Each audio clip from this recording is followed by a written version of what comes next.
Hi everyone, I'm SycamoreOmega. Today we're going to talk about role-playing in the verse. How much is the right amount, and how much do I plan on doing? Star Citizen hopefully will shape out to be one of the most immersive gaming experiences. And as players we need to ask how much are we going to contribute to the immersiveness of the environment that's being created, and what our interaction should look like. Let's face it, some players will not buy into this idea of roleplay, and I get it. In fact, I haven't really ever participated in any real involved amount of role-playing in the past. A way I think about it is, I'm more of a Magic the Gathering guy than D&D. I like to play the game more than playing a part. I'm sure that some people in the verse will be completely invested in creating an alter ego that they can escape into the verse and transform into when they hit log in. And for me, I say, more power to you. If you want that escape into the verse, go for it, and I'll play along to make sure you have a good experience. I like taking games like Star Citizen seriously, though. I've played Arma in a milsim environment and loved it, and I think it was good not because people adopt some kind of separate personality, but because the community as a whole took the experience seriously.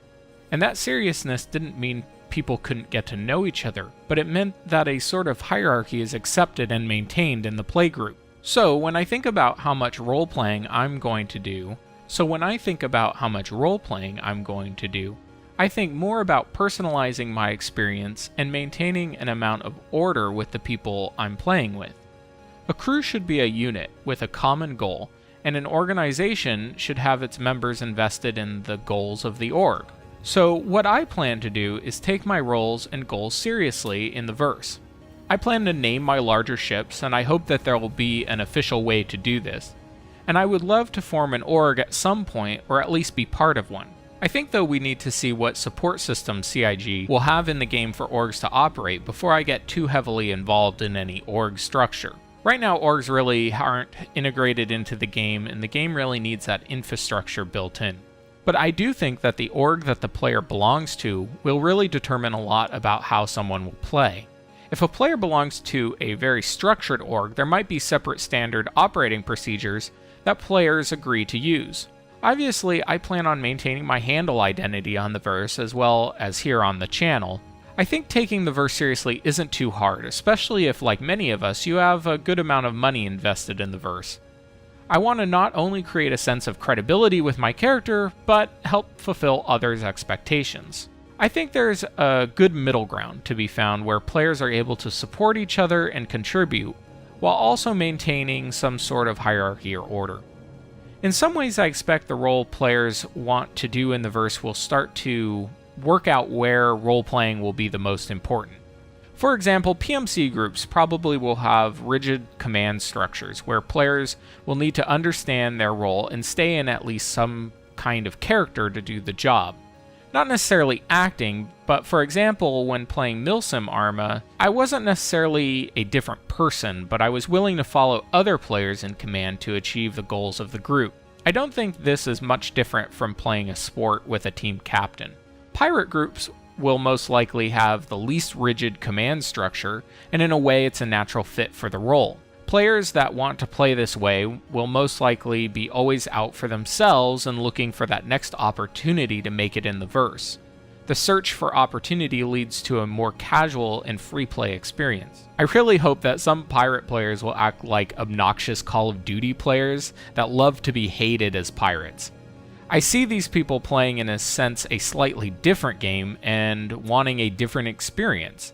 And I see that as one of the best parts of Star Citizen. The game allows us to pick not only what we want to do, but how we experience it while playing with others. So when I think about how I want to play most of the jobs, I am most interested in non-military or fighting, so thinking about leading a crew means that I expect people to do their jobs, but not necessarily act like we're really a crew where I need to be called sir or call anyone else sir or anything like that. However, if I found myself playing with some others in a different group, and was asked to do that, I could do it for the sake of the group and to contribute to another's experience. Depending on how that goes, I could decide if I wanted to play with that group again or not. However, the jobs I want to play is kind of summed up in the saying, speak softly and carry a big stick. I'm not going to be looking for a fight regularly, but if I need to, I can, and I want to have some sort of hierarchy in place with a crew to be most effective. I also think CIG has a place in deciding how much the average player will roleplay. With 3.1 coming out, we see the first iteration of player-to-player contracts, and attached to that will be a rating system. I think this will start to foster a supported environment where players take their role and position in the verse seriously, and will be working to help and support other players. CIG has also talked about the 90% AI to 10% player population. If this ratio holds out to be true when the verse launches, players will be surrounded mostly by AI characters. Maybe players will start to roleplay without any plan to start, just by being immersed in a detailed world. CIG has also mentioned that they've developed full alien languages to be used in the game. While I think this is really creative and great, I don't think that I'll go that far in my knowledge of the game, unless maybe, I don't know, if there's some real use to it. The community and CIG need to make sure that the game is still accessible by new players that haven't had over 5 years at this point to prep for this huge immersive world. What would be bad is a community of new players that feel like they can't interact with anyone because they don't know the expectations of some elite group of players. So CIG really needs to be involved in giving orgs big and small tools to help manage their assets and players. Let's face it, Star Citizen isn't Call of Duty, and it isn't a pick-up-and-play game, which I find refreshing and happy to be able to be part of a game near the beginning. So how much role-playing are you planning to do? Do you think that it's required to play Star Citizen when it comes out? Let me know what you think in the comments. I'm SycamoreOmega. Thanks for watching, and remember to hit subscribe for more Star Citizen videos.